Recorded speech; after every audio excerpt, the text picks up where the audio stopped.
नमस्कार, मैं हूं राजेश और आप देख रहे हैं न्याय टीवी। देश के बड़े व्यवसायी और महाठग के नाम से मशहूर और आम आदमी पार्टी के शागिर्द रहे सुकेश चंद्रशेखर ने दिल्ली के पूर्व मंत्री सत्येंद्र जैन और आम आदमी पार्टी के खिलाफ एक ऐसा सनसनीखेज पत्र उपराज्यपाल को भेजा है कि सियासत के गलियारे में हलचल मच गई है। सुकेश की ओर से सत्येंद्र जैन और आम आदमी पार्टी पर लगाए गए भ्रष्टाचार के बड़े आरोपों से भूचाल आ गया है और इस लेटर बम ने गुजरात के विधानसभा चुनाव में ताल ठोक रहे अरविंद केजरीवाल की मुश्किलें बढ़ा दी है। 200 करोड़ रुपए की ठगी के आरोपी सुकेश चंद्रशेखर ने दिल्ली सरकार के मंत्री सत्येंद्र जैन पर अब तक का सबसे गंभीर आरोप लगाया है। दरअसल सुकेश ने दिल्ली के एलजी को एक लेटर लिखा है जिसमें उसने दावा किया है कि वो करप्शन और कुछ केस में 2017 से जेल में बंद है और सुकेश ने दावा किया है कि वो सत्येंद्र जैन को 2015 से ही जानता है और इसने आम आदमी पार्टी में 50 करोड़ रुपए का कंट्रीब्यूशन किया है, जिसके बदले में आपने इसे साउथ इंडिया में पार्टी के मुख्य पद देने का वादा किया है और राज्यसभा में नॉमिनेट करने को भी कहा था। साथ ही तिहाड़ जेल में बंद होने के दौरान कई बार जेल मंत्री सत्येंद्र जैन ने सुकेश से मुलाकात की थी। एलजी को लिखे पत्र में सुकेश कहता है कि साल 2017 में पार्टी सिंबल केस में जब मेरी गिरफ्तारी हुई तब मैं तिहाड़ जेल में था और जेल मंत्री सत्येंद्र जैन कई बार आकर मुझसे मिले और मुझसे कई बार पूछा कि गिरफ्तार करने वाली जांच एजेंसी को मैंने आपको जो पैसे दिए हैं उसके बारे में कोई जानकारी तो नहीं दी। सुकेश आगे लिखता है कि साल 2019 में सत्येंद्र जैन और उनके सेक्रेटरी से मेरी मुलाकात हुई, साथ ही उसके खास दोस्त सुशील से भी मेरी जेल में मुलाकात हुई और मुझे हर महीने जेल में 2 करोड़ रुपए प्रोटेक्शन मनी जेल में सेफ्टी के लिए देने को कहा गया। साथ ही बेसिक फैसिलिटी के लिए भी कहा गया। 1.5 करोड़ रुपए डीजी तिहाड़ जेल संदीप गोयल को भी देने को कहा गया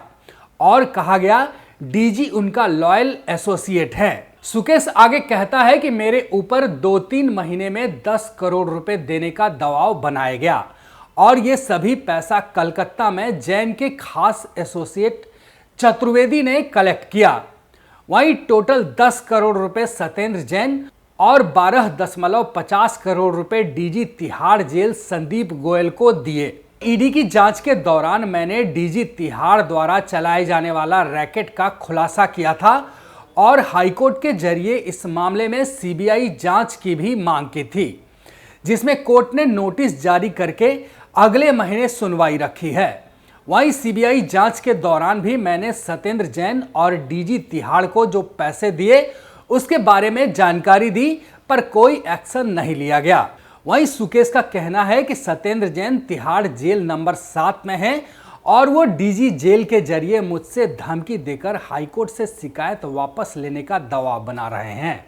और मुझे हरासमेंट कर रहे हैं और अब मेरी शिकायत करने पर डायरेक्ट जांच करने की प्रार्थना करता हूं, जो मैं सीबीआई को दे चुका हूं और सत्येंद्र जैन के खिलाफ सबूत देने को भी तैयार हैं। साथ ही 164 के बयान देने को भी तैयार हैं और सच बाहर आना चाहिए क्योंकि मैं अब इससे ज्यादा अपने अंदर नहीं रख सकता। साथ ही उन्होंने कहा कि आप और उनकी सो कॉल्ड सच्ची सरकार को सच सामने लाकर उन्हें एक्सपोज करूंगा।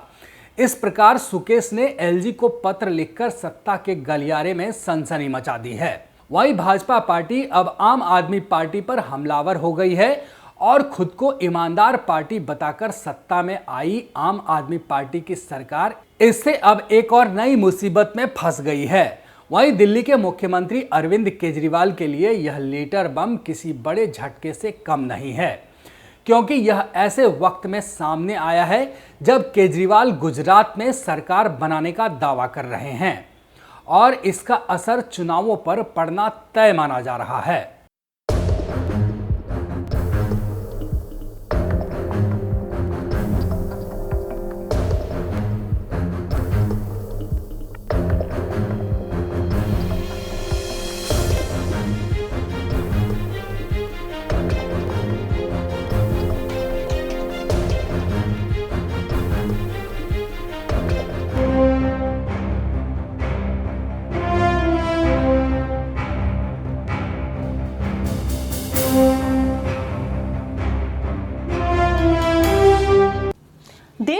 से जुड़ी खबरों के लिए चैनल को सब्सक्राइब करें, लाइक करें और बेल आइकन प्रेस करना ना भूलें।